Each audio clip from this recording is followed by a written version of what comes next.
listener production. The creators of this podcast would like to acknowledge the traditional owners of the land on which it is recorded. Aboriginal and Torres Strait Islander people are the first storytellers of this land. We pay respect to their elders, past, present and emerging, as well as any Indigenous people who may be listening today.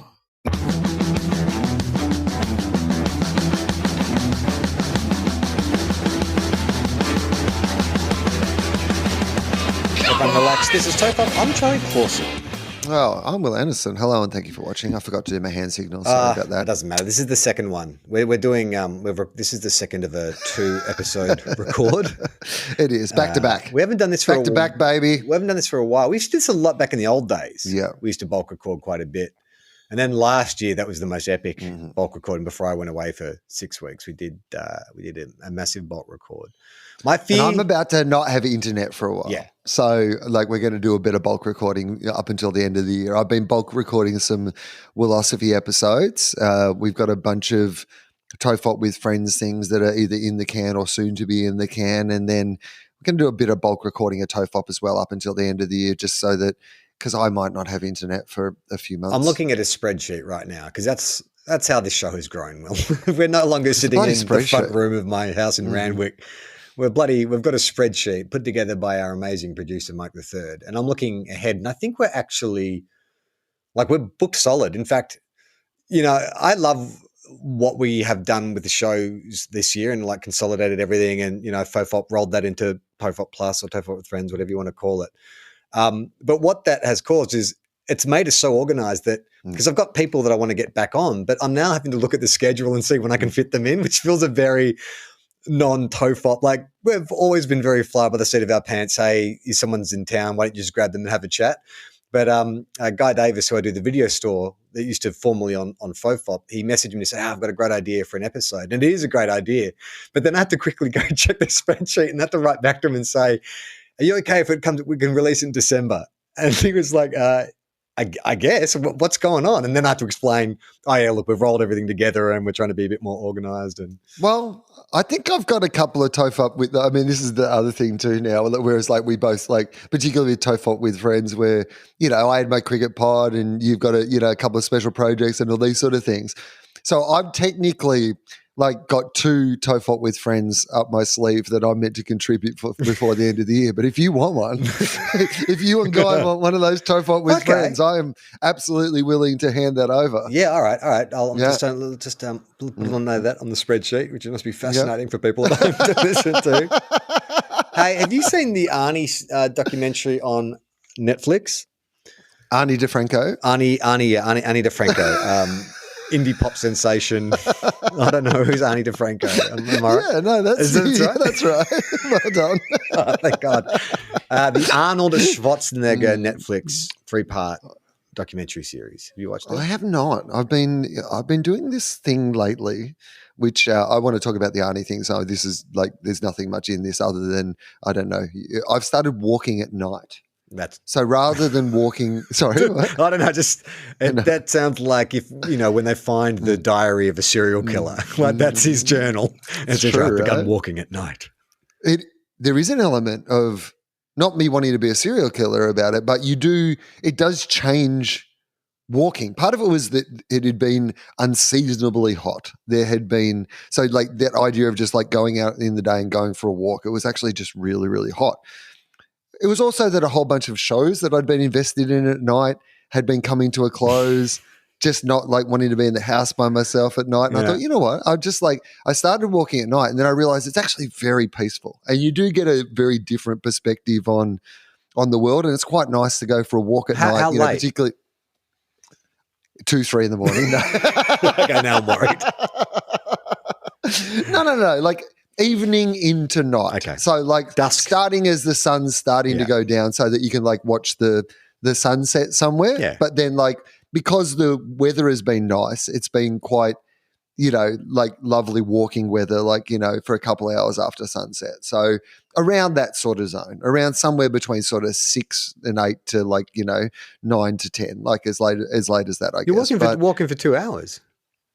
Yeah. Okay. Often I'll walk an hour one way and an hour back. So one thing I do miss about living regionally.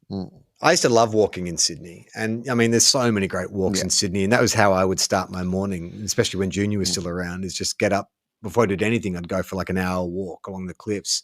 But where I live... Well, that's literally last night. I did Bondi to Coogee, basically. And it's awesome. Like that is such a...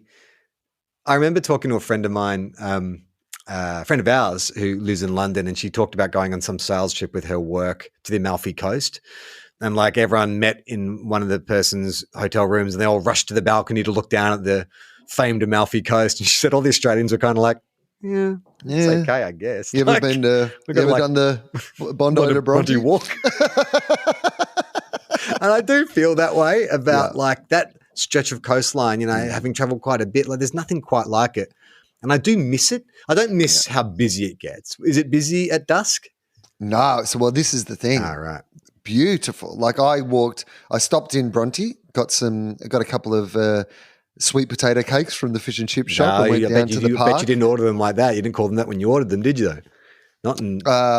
you know what? I actually think that I did say potato cakes, and I'm going to say, can't remember if it said scallops or cakes on the menu. It was no way it would say, but I've never seen potato cake on any fish and chip shop north of the Murray. It's a good point. Yeah, probably did say scallops, but I've gone with cake regardless and got what I wanted. So he seemed to understand. Yeah. He put it together. Fucking Victorian. He didn't go, I don't know what you're talking about. I mean, I know we've done lots of episodes and it's the most tired kind of like trope. But let me just quickly say this, that I was definitely in the potato cake category as a Victorian. But having researched what a scallop is, it's definitely a potato scallop. Like that's the most accurate description we're talking. It's a scalloped potato battered and fried. It is so far from being a cake. Like colloquially, sure, I'll give you cake. But if you're being prescriptive and accurate in your description, it's a potato scallop. Deep fried potato scallop is what you're consuming. A deep fried battered potato scallop. See, people say you can't change your mind. No. People say you can't go on a journey of growth. I didn't get cancelled. Imagine if you just cancelled me and not allowed me to grow, Will, for my controversial potato views. Sometimes you get more information. Like, you know what? We say to people, if you're new to the podcast, thank you for tuning in. We really appreciate that. Start with the new episodes, work your way backwards. You will hear us have some quite regressive opinions. In fact, you'll get to a point where Charlie was very vehement about the fact that they were potato cakes at one point. Yeah, definitely. That was the hill I was willing to die on. TOFOP 177, potato cakes with chips, 2017. So it might be you order the hamburger with a couple of potato scallops. And by the way, you don't understand. As a Victorian, it kills me to order potato scallops. So... here's the thing about, I actually almost had some potato cakes today. Yeah. Because it was the one, hangover Sunday. Yeah. I was trying to. What do you want? I had one of those mornings today where I kept trying to fix how I feel.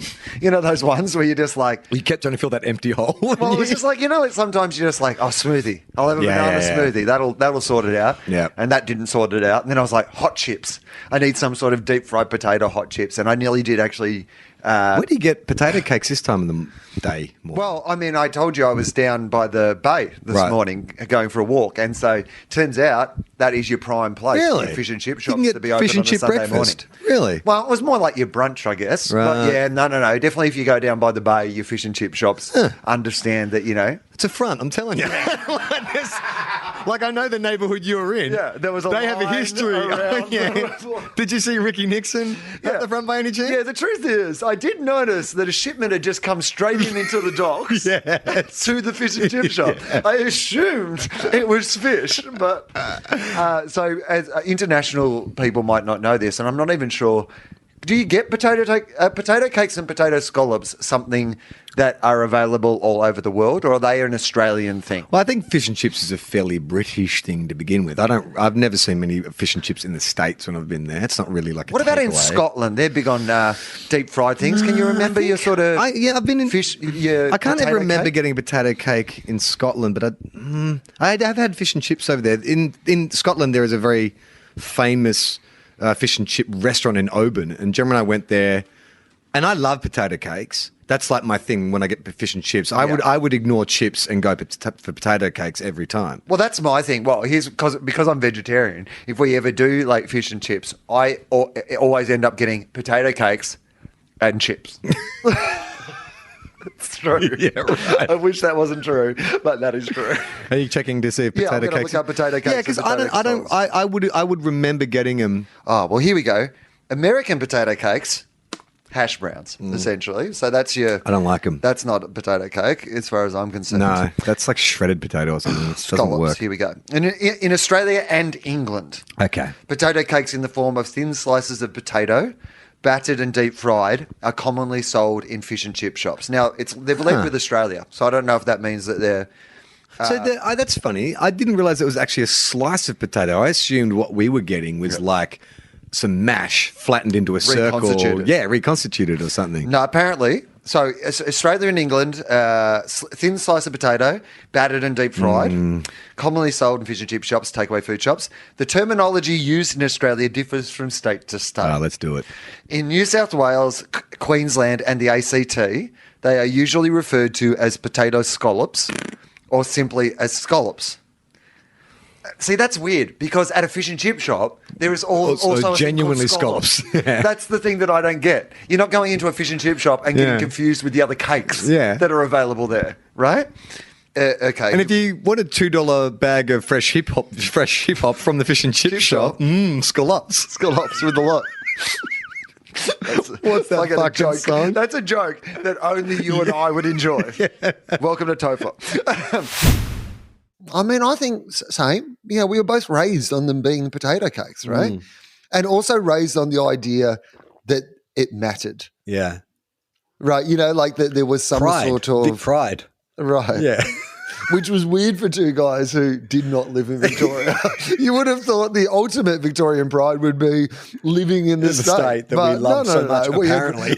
We had fled it, never to We return. knew Dan Andrews was coming, and now that he's That's gone, right. we're moving back. Imagine if we both moved back immediately. That's what we'd been staying away from. We knew he was coming. We knew he was coming. We read the tea leaves. We sensed it. Yeah.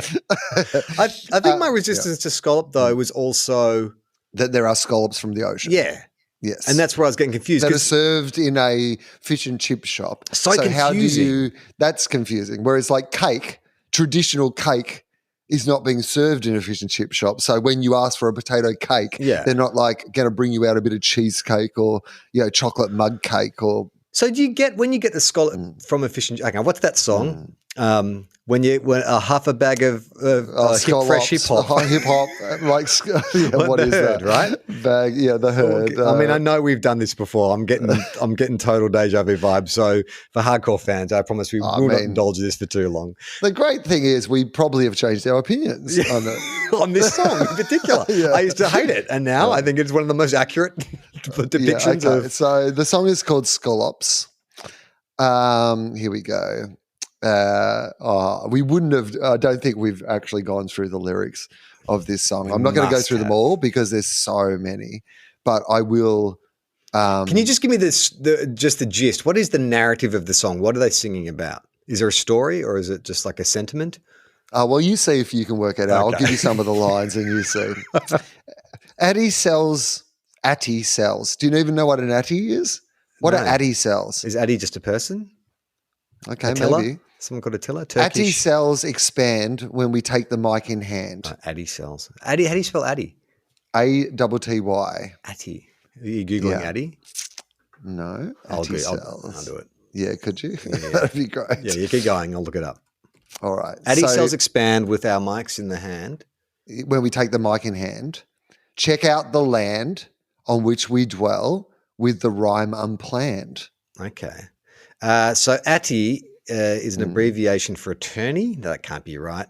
Personal, legally, no. Or in South Africa, no. Solicitor, attorney. Most people say Atty is slang for attorney, but that doesn't make sense. Well, maybe. Atties expand. What, our solicitors? Atty cells expand. Our solicitors' cells expand. Attention cells, no. I reckon that's what it is. Atty cells expand when we take the mic in hand. Check out the land on which we dwell with the rhyme unplanned. Now Central Coastin', not good. Like Central Heating. MC's minds meeting like the lake meets the sea at Swansea. Swansea in England? I mean, I think there's a Swansea in New South Wales maybe as well. On solid rock, yes, you know we don't stop. till we got every one of you popping like bottle tops. Like I like that. Like a stubby on the veranda, nothing we got planned. Yeah, Swansea is in New South Wales on the water. Yeah. Just spontaneous banter when we take the chance to entice you to do this nice. Hang on, whatever can you just vice. roll back the spontaneous banter? That describes TOFOP a little bit, doesn't it? What's the line before that? The spontaneous banter? Yeah. So like a stubby on the veranda, nothing we planned. Yeah. Just spontaneous banter when we take the chance to entice you to do this nice, whatever vice you choose. Yeah. I think we prove you got nothing to lose. By following us, in my tongue I trust, to get done what we must, swirls of red dust behind me. So hard to find it, why try getting high? Wide open skies and countryside, just give me some beats and rhymes and room to thrive, and I'll swear that I'll always come alive and inspect the jam from every angle that you can, and you might interpret the master plan. I am loving that somehow we're going to get from this to a fish and chip shop, by the way. I want to see how they're going to thread this needle. We're almost at the fish and chip shop. But if you don't, I'll still be rocking the boat, chilling with track sweat and tofu lagside to promote this new view. Anybody there? I have no idea what you're talking about, by the way. Like, I'm so fucking confused. Just hanging out by the beach, Ryman, I think. Okay. Hey, did you see that? Flying scallop. Like a $3.40, $3.40, really specific. Like a $3.40 bag of fresh hip hop from your local fish and chip shop are scallops. With dollops, should be for the dollop, right? Of flavour on top. Okay, pause. The $3.40 bag of fresh is referring to, I reckon that's referring to minimum chips plus scallops, right? Because you're not getting a bag of anything else. Because, like I would say, I haven't been a long time since I've been in a fish and chip shop, but minimum chips has been, in my lifetime, anywhere between $2.50 and $5 minimum chips.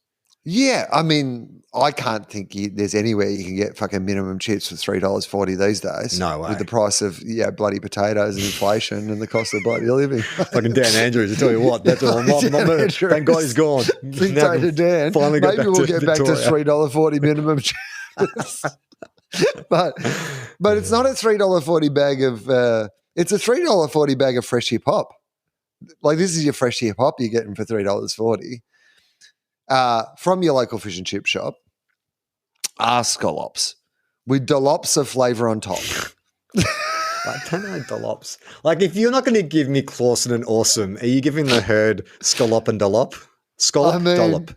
Yeah, I guess so. Are scallops with dollops of flavour on top. Yeah. Yeah. When we do what we do, we give heads the bops. Okay, sorry. Well, halfway through that sentence, I was like, what? What are they? What are they offering? That makes sense. We give heads the bop. It's a really important continuation of that sentence. Mm-hmm. Right. I honestly have no idea what's going on in the story of that song. A lot of words, but are they? I mean, the flying scallop. That's the one bit of imagery I could glean from it. And so in my head, they're at the beach. They're sitting at a park, maybe a foreshore, having fun with friends. And then someone throws a scallop, but then they go buy the scallops.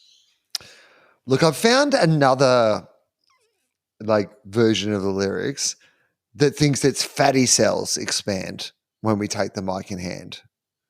So which would relate to eating fish and chips. Yeah, that does make a lot more sense. Fatty cells. Yeah. This actually does, in a weird way, dovetail back to what I initially wanted to talk about, which was the Arnie. I can't remember the Arnie documentary. Oh yeah, I found it fascinating. So they break into three parts, right? And it's his three stages of his career. So first stage, bodybuilder; second stage, movie star; third stage, politician. But the first stage, the bodybuilding stage, where you've got all this amazing sort of archival footage of him training. Like, he was as big as a bodybuilder can be, like as a celebrity. That was him in the 70s. I didn't realize, like, he was already quite well known prior to sort of doing the Terminator. But as kind of a health and fitness kind of guy. Like, I guess But he was how big was bodybuilding? Like, he was doing, like, was it big? Was it a well-known thing? It wasn't like any bigger than it is now, but he was a breakout star from bodybuilding in the sense that he was doing like talk shows, morning shows. He'd go on, I don't know if he went on Johnny Carson, but like, the equivalent of like a Carson type Tonight Show. And then he released a book in the early 70s, which is like health and fitness. And so he did another circuit. He was, because when they get to the movie star portion of it, he talks about how, like, he was offered, like, he did a couple of films before Conan, which really sort of broke him. One was really well received. A bunch were really embarrassing, kind of like, swords and sandals type things, which he's embarrassed about. But he was already a millionaire by the mid-70s because he'd taken all the prize money he'd made from bodybuilding and invested it really smartly and astutely. He was a landlord by like the mid-70s in Los Angeles. So he was saying that he was not compelled to sort of take any roles. Like, his agents kept saying to him, because of your accent and your bizarre proportions and stuff, you're not a leading man. You'll never be a leading man. We'll get you cast in a small role as like a heavy, and then we'll just build up your parts and we'll get you as big as we can. But his whole thing was like, no, I'm just going to hold out. I don't need to do this because I'm already independently wealthy. I'm independently wealthy, so I'm just going to wait. Minor actors coming in wouldn't be. Yeah, that's right. So I'm just going to wait for the right opportunity, the right director, which turned out to be James Cameron. But in the bodybuilding portion of the documentary, he was talking about how, like, steroids was obvious, because you see these archival footage of him and all his buddies, his training buddies, like Lou Ferrigno and all these dudes, and it is the proportions. It's kind of like when you look at AI created art where something doesn't look right about it, like just the proportions of his back and his chest and stuff. And he's talking about, oh yeah, they're all juicing back then, like steroids. It was kind of before. But then it sort of got me onto this idea of, so they've banned steroids in bodybuilding and in professional wrestling. Like, they test for certain kinds of steroids, testosterone-based steroids, stuff that makes you sort of bigger and stronger. Why is that an issue in bodybuilding and or like wrestling? Well, maybe bodybuilding I can understand because it's like, well, who's a natural bodybuilder? Who can be the biggest, just using lifting weights and eating right? But none of them can they? Like, they're still doing other stuff, right? Yeah. It's like you can't look like that just naturally. No, there are banned. It's not all steroids are banned, but there's specific steroids related to muscle growth and development and HGH, things like that. They are banned. But what about pro wrestling? Like, why is it even an issue in pro wrestling? Like, it's a show, right? Like, you and I can take steroids if we want because it's our. Well, can we? Like, I mean, as in, you can get prescribed. Like, yes, like you can get them prescribed, but not for I'm going to play. And by the way, I'm not necessarily saying this is the cast, but let's say I get cast as Thor. Like Taika Waititi's like whole new direction for Thor. We want to go all out comedy. I've been hinting at comedy the last two movies. So I'm going to cast a comedian, but I still want him to be jacked, right? Yeah. So like I wouldn't be able to go to my doctor and say, I've got this role as like Thor. Can you prescribe me steroids? Could I? I think you could. Oh, really? I think it would be along the lines though of a medical cannabis diagnosis in which it's like, just point us in the general area. Oh yeah, okay, sure. Of what you're. Yeah. Oh, so you're going to be doing long hours, Will, and you're going to be tired because you're shooting so much. You'll probably need, to aid your recovery because you're going to be 14 hours on set and then going to the gym. Well, gotcha. And I think that's completely legal. So I think I'm really tired from lifting all these weights to be Thor. Yeah. So I think you can. Like, it's not illegal. It's not illegal for like your average citizen, but it just surprised me with the professional wrestling thing that, their whole business is the business of like show and you want the biggest attraction. So you want the biggest guys and gals, the biggest muscles doing the biggest flips and all that kind of stuff. Why are they? It's not a competition where you're pitting one, like it's a predetermined outcome, no matter whether it's the physique or but the is it one of those contest. things where they're banned, but they're like banned? Like, for people who are listening to this, Will just did the slowest wink known to man.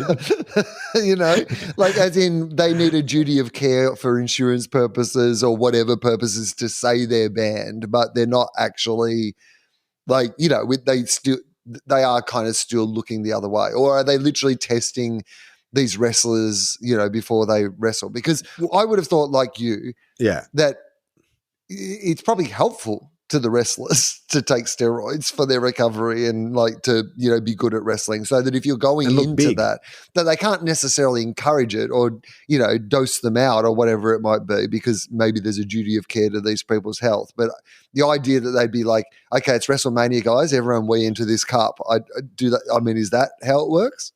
Well, I know in the early 90s there was a big kind of anti-drug kind of campaign which extended to steroids, and they were stamping out. It was all classified under the one thing, say no to drugs. Steroids was included in that kind of hysteria. Yeah. And that's in the mythology of the history of the WWE. That's where Hulk Hogan, golden boy of the WWF at the time, and him and Vince McMahon, thick as thieves. That's where he betrays Vince, because he came out and basically threw the WWE under the bus and said, yeah, everyone's on steroids. It was mandated by the WWE, in order to maintain our contracts, we were all pressured to take steroids. Vince won that case though. I can't remember how, as in they were exonerated from putting pressure, not to say that there wasn't steroid use in the WWE, but following that, there was a noticeable slim down of all their major talents. Wrestlers in the 80s went from being these enormous kind of monsters to being the more athletic prototype wrestlers that you see today, more like that Hardy Brothers kind of, that's what most wrestlers are now. But I don't know, I just checked the WWE's drugs policy, and yes, they say steroids are illegal. We test regularly for HGH and steroids. But I imagine there is legitimate application for steroids, right? When people are recovering from injury, or if you've got a torn pec or something like that, I imagine that it would expedite your recovery. So as long as... I think I was pretty sure it's against the rules of wrestling to hit someone with a chair as well, but there seems to be a workaround. Well, I found this article which is called Steroid Use in the WWE as Discussed by Hulk Hogan, Sherry Martel, Lex Luger, the Ultimate Warrior, and The Rock. Okay, so let's go to someone prominent, Hulk Hogan. He says it was kind of a wave of what was the correct thing to do at the time. In the 70s and the 80s, doctors would write you a prescription for a steroid. Every sport in the world was doing it. The mindset was, well, it's safer than taking sugar, as in don't even sweat it. I would go on TV and tell kids to train, say their prayers, and take their vitamins, but it wasn't just vitamins I was taking. The Rock said, I tried it. My buddies and I tried it back in the day when I was 18 or 19, when I was playing for the University of Miami. We didn't know what we were doing. Do you believe that from The Rock? I mean, he's definitely got to be on steroids now. There's no way that's a natural physique. Something. He's got to be on something. Yeah, we didn't know what we were doing, but now I know exactly what I'm doing. But again, for The Rock, who's not competing in any professional sports now, right? Does it matter? He's an actor. He can do whatever he wants. Literally in the last episode of this, we talked about, Daniel Day-Lewis, being in character, getting for these roles, losing, staying in character for the entire movie performance or losing a huge degree of weight. The idea that to be a big action star that you might juice, it's not against the rules of Hollywood. Hollywood haven't said that you can't take drugs. Yeah. Well, the Ultimate Warrior says, talking about steroids is always a catch-22. They aren't all bad and they aren't all good. No. Athletes are going to do them or whatever else to be the best at what they do. But let's face it, bodybuilding and wrestling are more circus-like and people want to see the freaks. If I had to relate anything to the lifestyle, it would be to point out how the demands of being a pro wrestler differ to the lifestyle of other organized pro sports athletes. There's no season. You go all year round. If part of your gimmick is your physique, your body, your look, then that demands a different approach than a big fat guy who can sleep and eat pizza all day and doesn't have to worry about scheduling workouts or getting good food. I'm thinking he's talking about other wrestlers who that's their gimmick, is they're a big guy who eats pizza.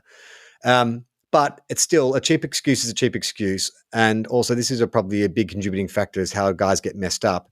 Other than the relationships you have with other talents you want to be around, you basically travel alone. And as long as you make it to the building to have your match, you don't have to answer to anyone about what you do. Okay. Blah, blah, blah, blah, blah, blah. It's easy to form the habit of abusing stimulants and painkillers to cover up for lackluster energy. Yeah, so he's basically saying that they all do it. But that's, I mean, he's dead now.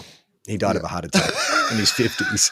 So he died of a completely unrelated heart attack in his 50s. But I guess that does come back to what you were saying before about that duty of care. Like if you're a doctor and you are it's like the doctors who prescribe Oxycontin, you know, who work in mining towns and stuff. Like there's got to be some accountability for the fact that you have, without thorough investigation, just prescribed something that either leads to someone's death or gives them an addiction, right?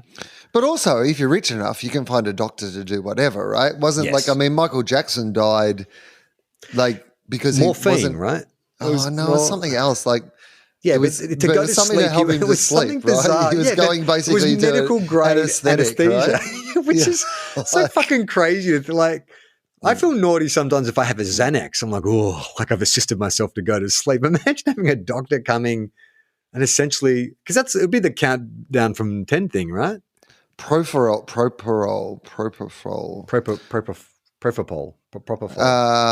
Here we go. The Los Angeles coroner classified Jackson's death as a homicide, determining that Jackson died from acute propofol intoxication exacerbated by the anxiolytic. Oh my God, all the doctors who listen to this show are just turning off. Anxiolytic lorazepam, midazolam, diazepam, lidocaine, and ephedrine. That's what he was having in one hit? Yeah. And he was this tiny little stick man. Mm-hmm. So what's going on there?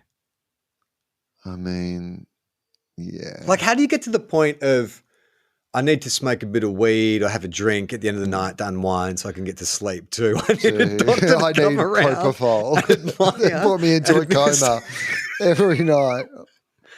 Like, that to me sounds like a guy who's having trouble sleeping well. Maybe some things are haunting him. Maybe some memories, some things that he's done in his life is probably making it difficult for him to go to sleep. In a way, that doctor's a hero. Yeah. Like, the doctor got him. No one else could fucking get him. The doctor bloody got him. But he was taking like 40 aprazolam pills a night. Like, anyway, there's a whole bunch of drugs that he was basically taking over and over. But my point being that if you're rich enough, you can always find like a doctor who's going to be able to supply you with what you need, right? Yeah, and I feel, and I feel like, especially in Hollywood too, because there's this total, that's not a contradiction, but what is it? It's like the public face of, you know, Hulk Hogan saying, say your prayers, take your vitamins, you know, blah, blah, blah, and he's juicing. And, you know, Michael Jackson, who was like, I would never drink or smoke, whatever, but at the same time, my doctor's administering like medical grade anesthesia. I think that to me, it feels like a very American, I'm sure like happens all over the world, but that idea, because celebrity is so exalted over there and role models and, you know, even The Rock, the way he presents himself as being this kind of like, I just work hard and I grind and, you know, family values and stuff. I grind up steroids. Yeah, but the reality inject them into my leg. Like the reality is like all these kind of stars, I've heard like lots of discussions after the Liver King thing, there's a lot of discussion around like male body image, and it's become obviously the male body image issues are now on par. We did it, ladies and gentlemen. We got both genders hating themselves. Yeah. I mean, we thought the way to do it was to stop women hating themselves and make them feel okay. No. It turns out it was just to get men to hate themselves as well. And so this idea that why is it, there doesn't have to be shame associated around the fact that, you know, people take supplements and steroids and stuff. If you want to achieve that look, but why lie and say this is natural? This is just, you just got to work harder. And if you don't work hard, it's because you're ill-disciplined or you're lazy or whatever. Oh, the lie is the problem in a way, right? Because also it must stop people from being able to be treated properly and to be supported properly.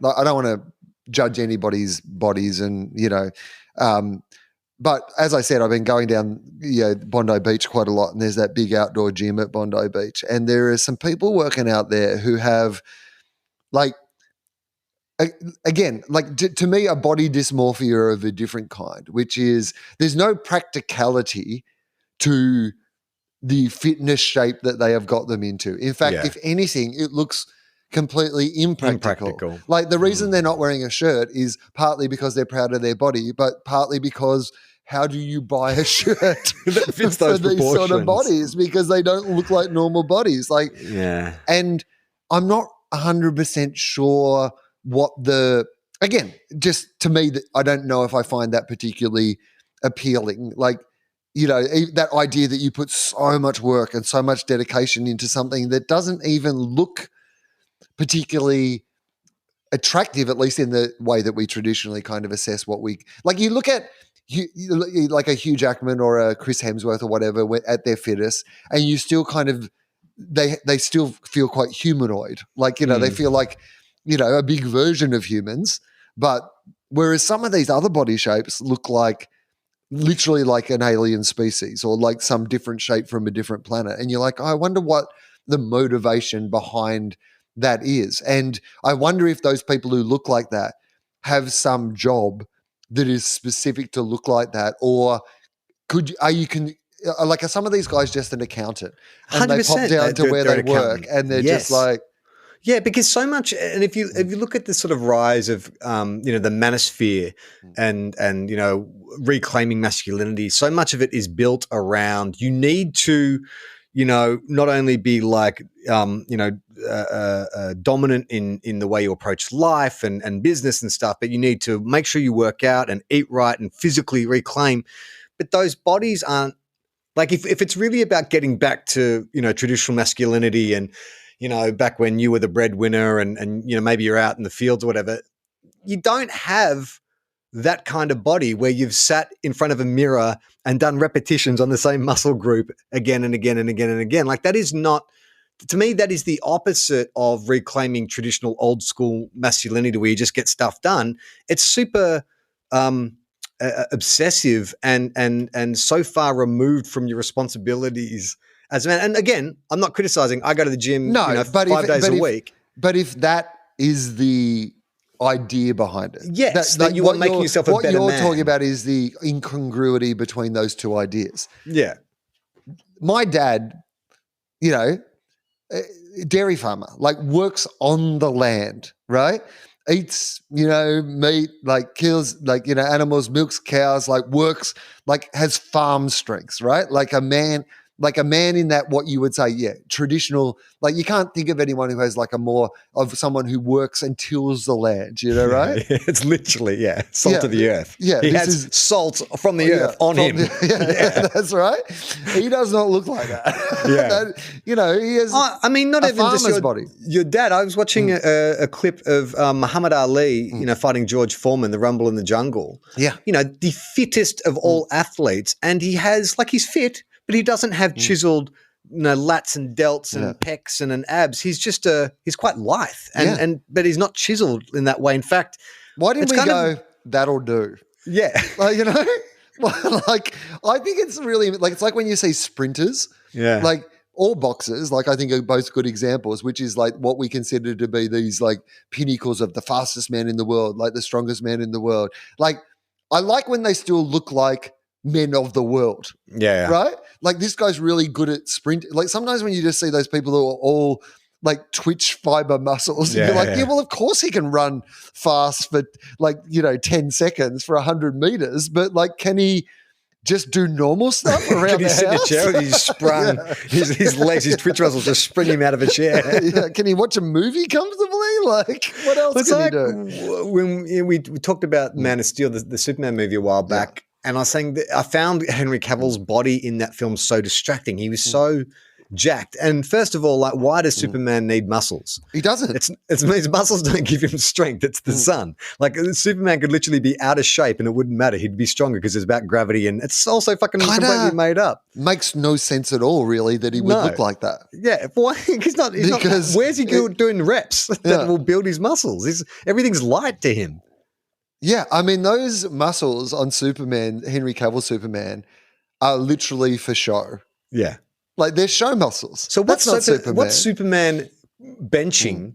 Because like everything, like he's so strong. He's benching like planets to kind of build up his muscles. To like be able to burn through that amount of calories to like. I mean, that is a Superman film I want to see. Right. Like the Two Lives of Superman. Yeah, like he's the savior of mankind or whatever, but he's also, when he's not working out with planets, he's devouring the resources of that planet to fuel his insane gym routine. We've just worked out since Superman arrived on Earth, there's no more protein powder. Like, it's all gone.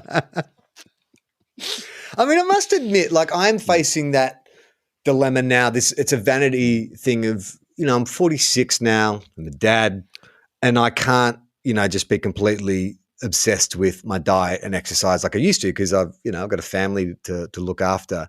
And I saw a photo that Jem took of me the other day. We're at the beach and I was just having a little sunbake on my tummy, and Iona thought it'd be hilarious to come stand on my back like I was a surfboard. And so Gemma took a photo, and I saw the photo, and all I could see was that Iona's standing on my back, and the pressure of her sitting on my back had pressed my love handles out, like they were spreading, like snaking from my body. Something about that back fat that sneaks up on you, though, isn't it? Yeah. Like even if you look okay from the front, it's like, but back here, fella. There's like a couple of saddlebags there. And so I had this sort of moment of like, not disgust, that's too strong a word, but I was like, I didn't realize that's what I look like from that angle. Maybe don't look like from that angle when someone's like when my child is standing on me. I'm gross. I'm gross when my child is standing and pushing my my fat into weird spots. Yeah, but I've also got into this habit at the moment, and I'm loving it, of just like eating late at night. I never used to do that. I used to stop eating, but now it's like I quite like when I've finished work for the night, maybe between around 10 p.m., maybe 11 p.m., I'll go up and I'll watch a little something and I'll have a little snacky snack before I go to bed, and I go to bed much more content. And it's like...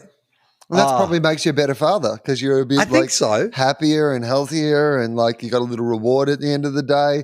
And if you're judging, to me, this is the trap that we fall into, right? There is this, there's a good amount of healthy, it's okay. You work in a public-facing job some of the time, you look after your health, that's a good thing for being a father and being a husband and all these sort of things. But there's that point where it becomes obsessive or takes over other things or stops you from enjoying. It's, that dude who's you'll know exactly who I'm talking about. He's the guy who wants to live forever.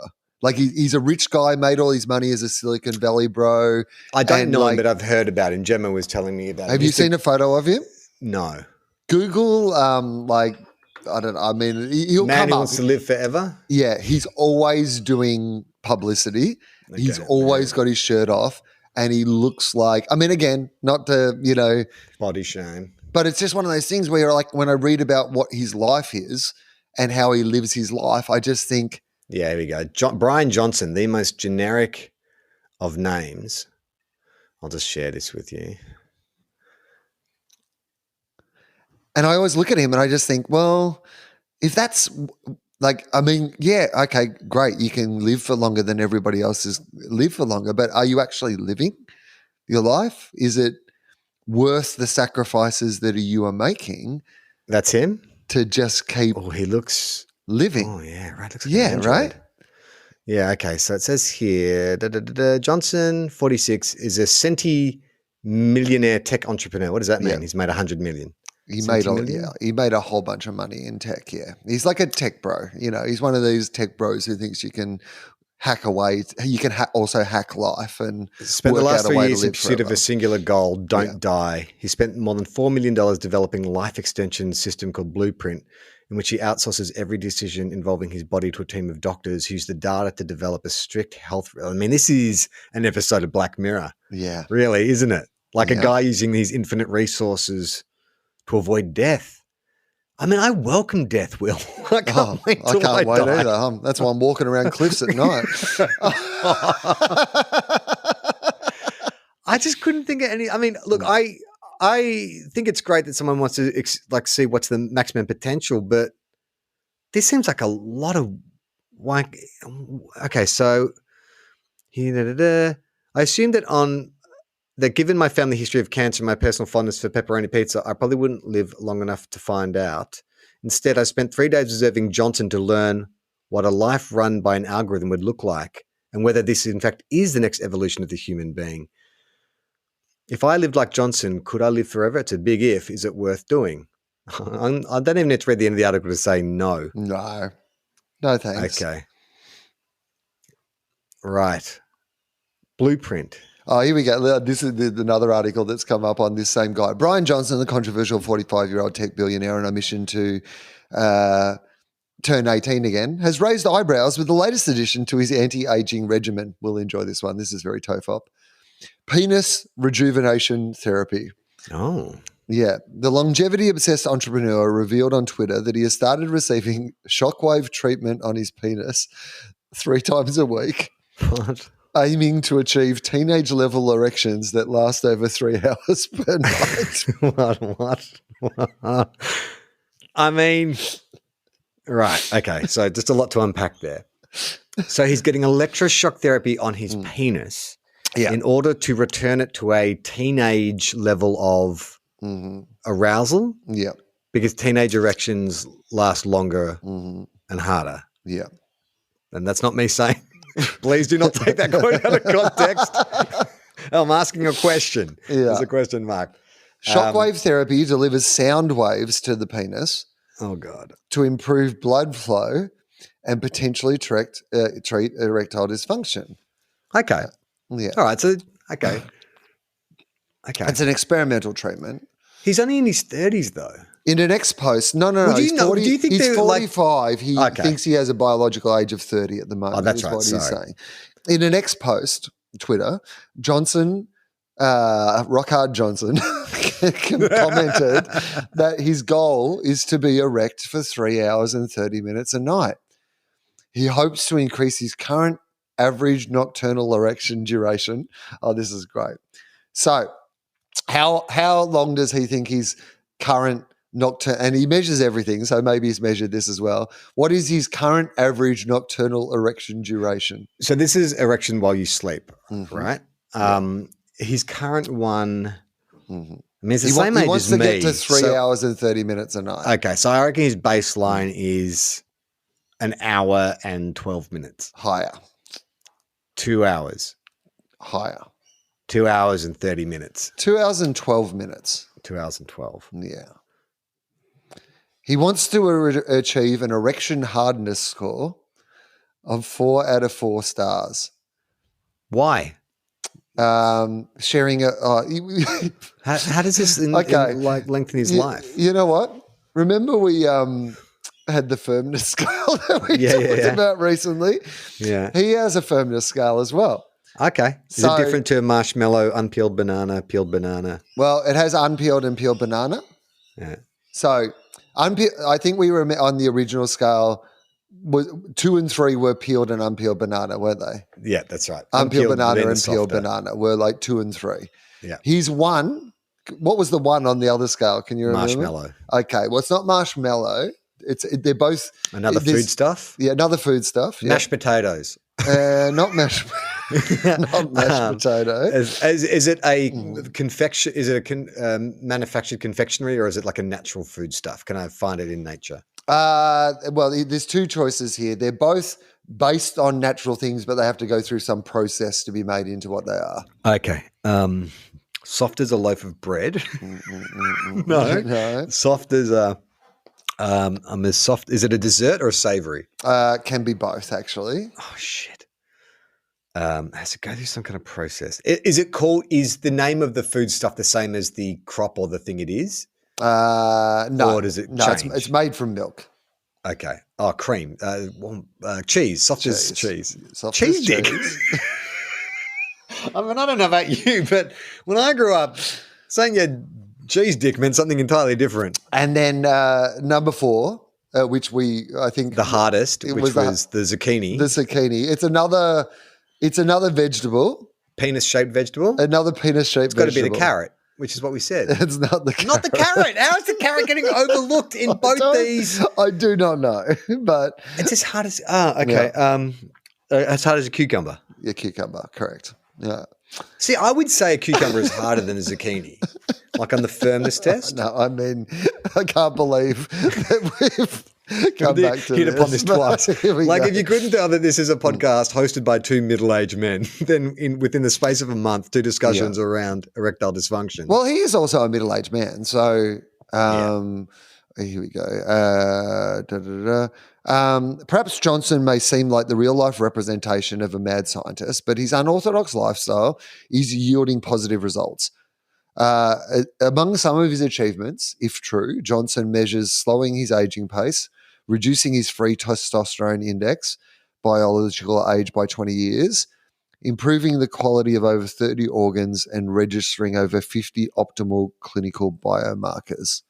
Right. I mean, he was raised Mormon. I don't know if that has anything to do with it. Oh. He looks a bit like an android, though, doesn't he? Mm-hmm. Like if you're making a sequel to, like Prometheus, or they did make a sequel to that, another sequel to the sequel of Prometheus.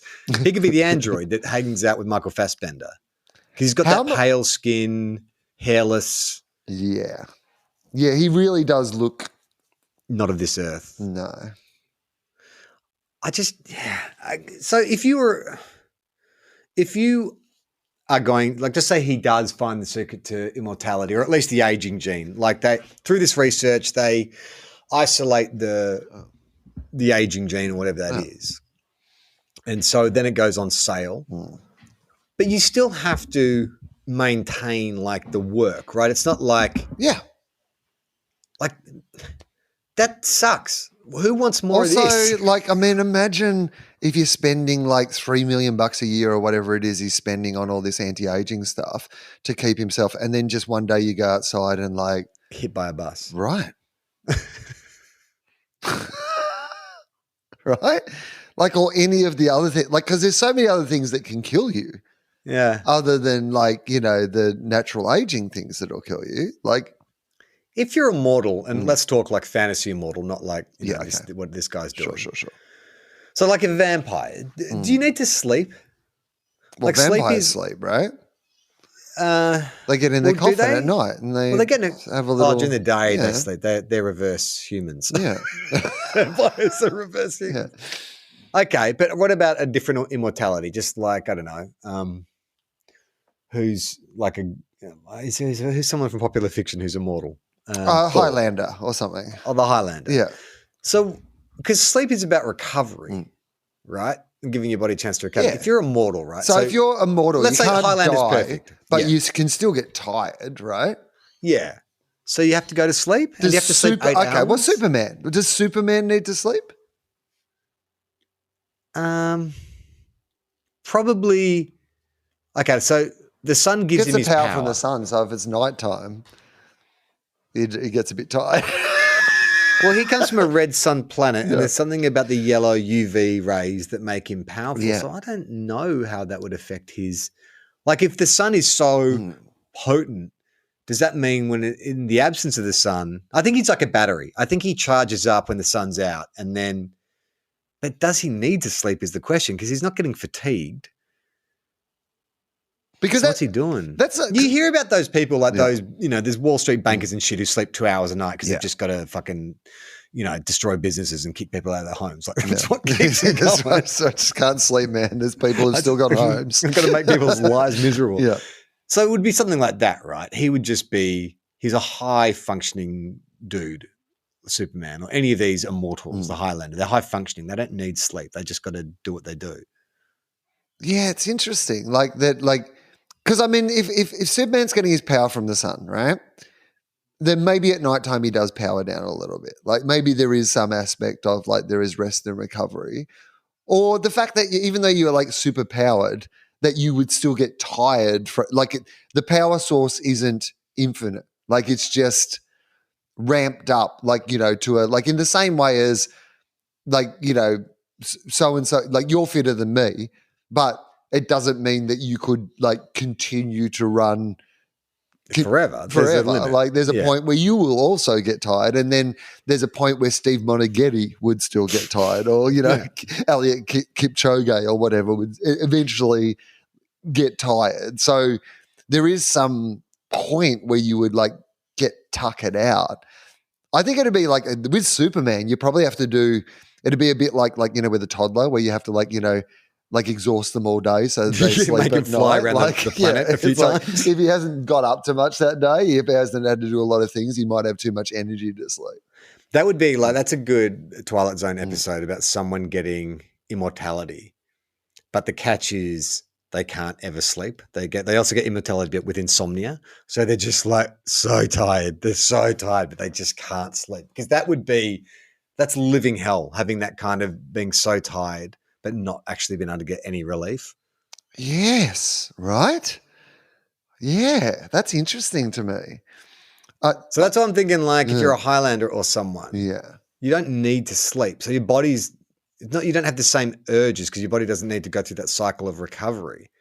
But you may still get tired, but you can't sleep. So then, but would rest, like if you shut your eyes and just had like a rest, would that still be, because maybe that's what vampires are doing. Vampires aren't necessarily sleeping, but that's why they're in like the coffin with the eyes shut. It's more like a rest. Stasis. Yeah. They're in stasis.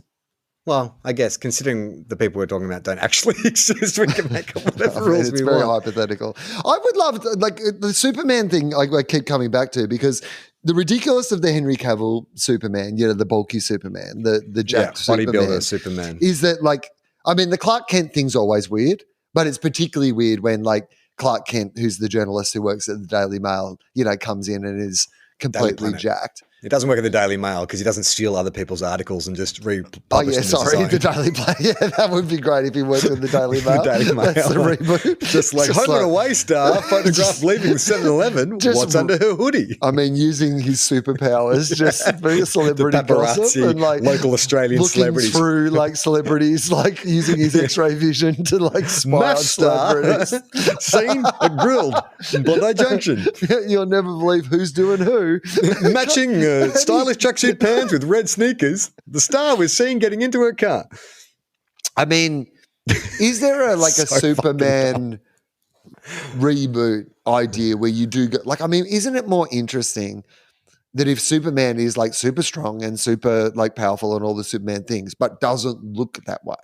That he looks like an actual journalist, nerdy glasses wearing journalist. Yeah, you take the most old school, bookish, journalist looking person, but just who has all these incredible. So you cast he looks like Clark Kent would look. He looks like that journalist. So more like what Mark Ruffalo in Spotlight. He was a convincing journalist, a bit kind of raggedy and kind of out of shape and stuff, and it lives in his own head more. Yeah, totally. Neurotic and nerdy and sort of bookish, but just has all the powers that Superman has. Yeah, that makes more sense. Yeah. It would take a very brave, I don't know if James Gunn is the director to take it in that direction, but I think that would be heaps more interesting. Right.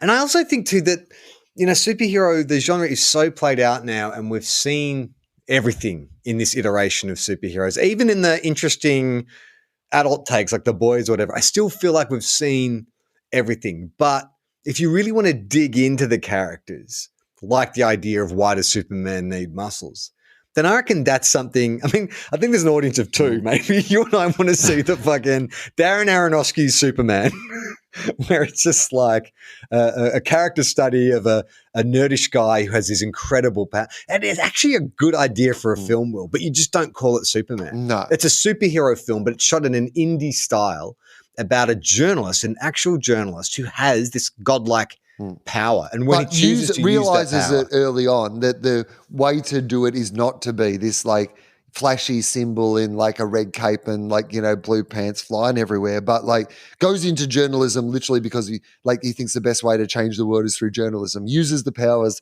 a lot of the time to uncover crime, the real big crimes. It's good to be able to save someone from a burning building and all these sort of things, but really the mass destruction is being done by capitalism, man.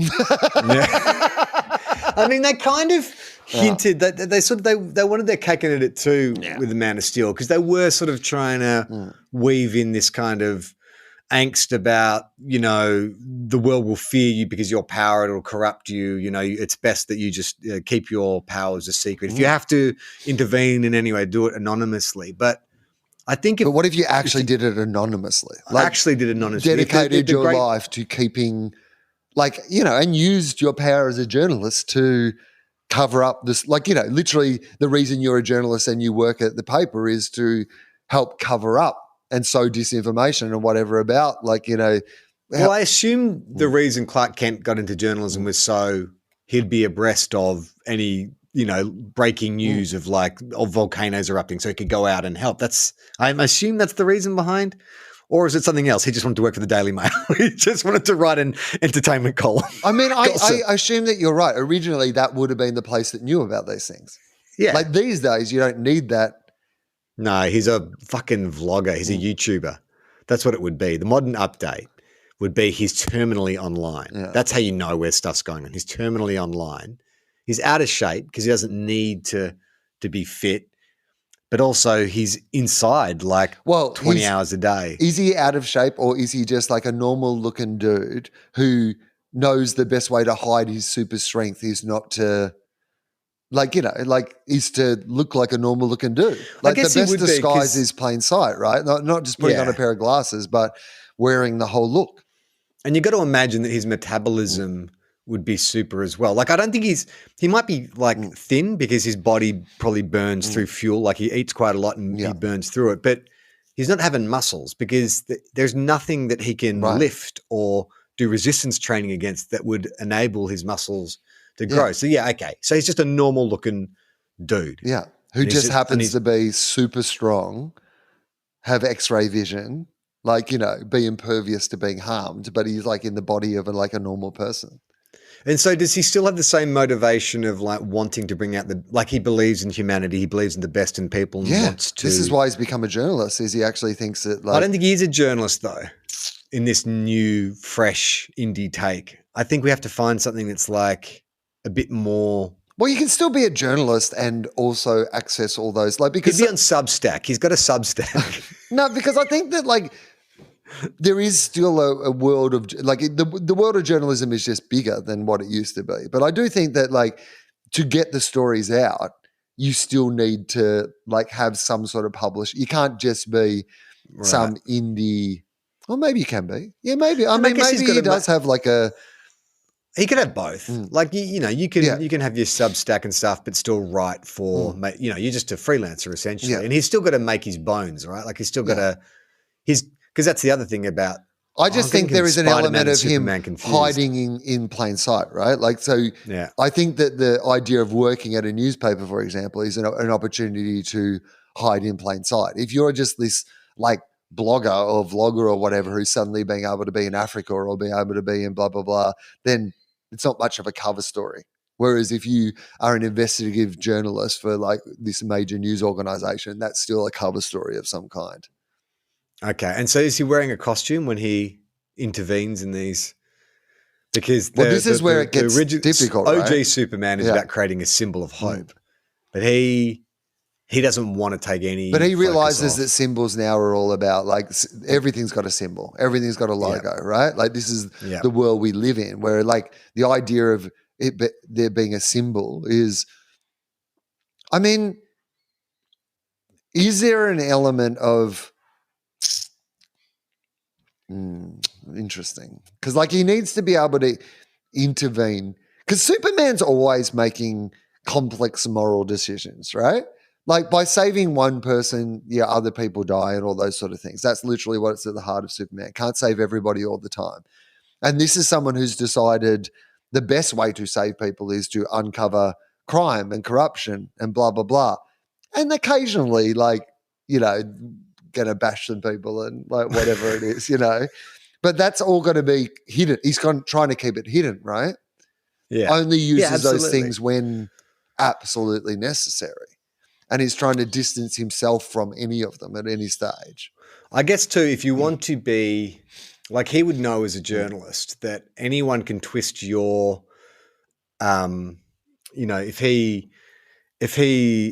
saves some people, that politicians can twist his motivations into any which way they want. They both sides of the political aisle can try and claim him for whatever reason. So it's best that he has no affiliation, like Banksy. Yeah. He goes out, no one really knows who he is. Yeah. He does these things which he seems to have certain code, which is preservation of human life when possible.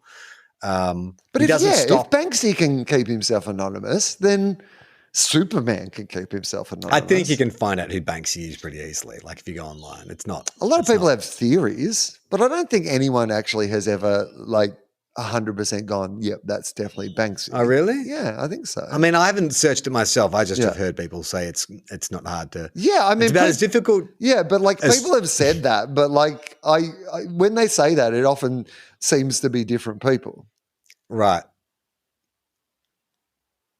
Yeah. Is it as difficult to figure out who Banksy is? Is it as difficult to figure out who our special guest star at TOFOP Live is going to be? It's Banksy. That's amazing. On November 11th and 25th. By the time this has come out, I'm pretty sure Melbourne is sold out, but tickets most likely still on sale in Sydney if you want to get along to that. Will be a lot of fun. First time we've been on stage in 6 years. We've got some stuff. We've got some stuff planned. And yes, like we say, special guest, if you want to find out who that is, I suggest you do some Banksy-style investigation. Have you got any info on who Banksy is? No, heaps of different theories. There's a couple of solid theories, but no, and different theories is my point. And this is all we have to do for this guy as well, is there to be a bunch of different theories. And what a great person to be able to get those different theories out there than a journalist, right? Realizes that maybe even part of the thing is that sometimes he writes about the idea of it's definitely this person or if it's definitely this person, controls the narrative. Yeah. Yeah. I like it. What do we call this indie Superman film? Not so Superman. Clark. Superman? ? Yeah. No, it's Clark. And it's just done by all right? I love it. Because it's that he decides he can change the world through not the Superman part of his identity, but the Clark Kent part of his identity. That's actually how it changes the world.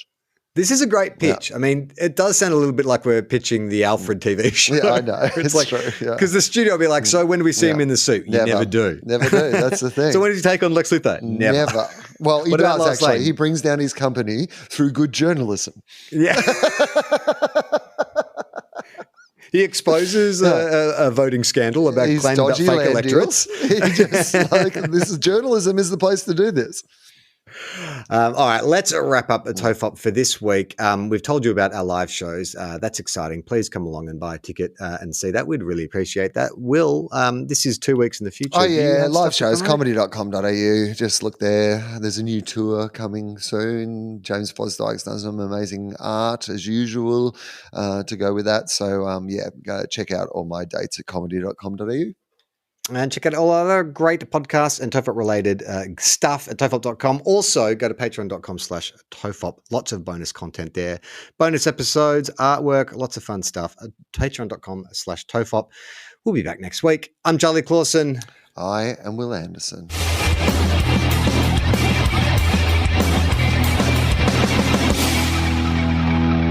How long? Not long. Everyone relax.